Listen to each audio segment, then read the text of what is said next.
BJP की जाति जनगणना को लेकर विचारधारा बदलती रही है। जिस समय इस पार्टी का जन्म हुआ था तब तो ये पूरी तरीके से ऊंची जाति कही जाती थी। अगड़ा, ब्राह्मण, बनियों की पार्टी का तमगा इसके ऊपर लगा हुआ था और मजबूती से तमाम ये जो बनिए, ब्राह्मण, अगड़ी जाति के लोग इनके साथ मजबूती से जुड़े हुए। लेकिन 1985 में पार्टी ने पहली बार अपनी विचारधारा को थोड़ा बदला। मंडल आयोग की सिफारिशों को लागू करने वाले एक प्रस्ताव को पास भी किया। उस समय माना गया कि बीजेपी समझ चुकी थी कि बिना पिछड़ी जाति के साथ लिए राजनीति नहीं हो सकती। लेकिन बीजेपी का यह विचार भी लंबे समय तक नहीं टिका और फिर आया राम मंदिर का मुद्दा।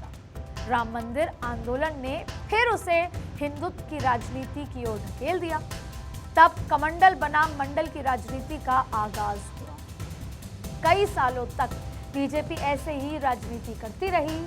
उसे हिंदुओं की कई जातियों का वोट तो मिला, लेकिन ओबीसी उनसे हमेशा दूरी बनाकर रखता था।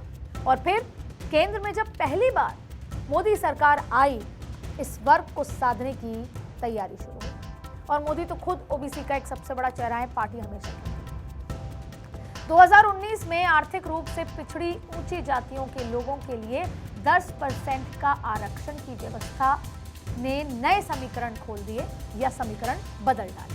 अब बीजेपी ओबीसी वोटरों के बीच में खासा लोकप्रिय हो चुकी है। यानी याद करिए जरा, 2024 के लोकसभा चुनाव के बाद प्रधानमंत्री मोदी की जो ताजपोशी हुई। वैसे तो प्रधानमंत्री मोदी जवाहरलाल नेहरू के बाद दूसरे ऐसे नेता थे जो लगातार तीसरी बार चुनकर प्रधानमंत्री बने। लेकिन ये बहुत महत्वपूर्ण बात है और इस बॉडी लैंग्वेज को समझने की जरूरत है और उसके से जुड़ी आगे की राजनीति। जब शपथ ली जा रही थी, दिल में 400 पार सीट न जीत पाने की एक टीस उनके चेहरे पे साफ नजर आ रही। भले ही प्रधानमंत्री नरेंद्र मोदी ने खुद कभी अपने मुंह से 400 पार की बात नहीं कही, लेकिन बीजेपी का शुरुआत से यह नारा जरूर था।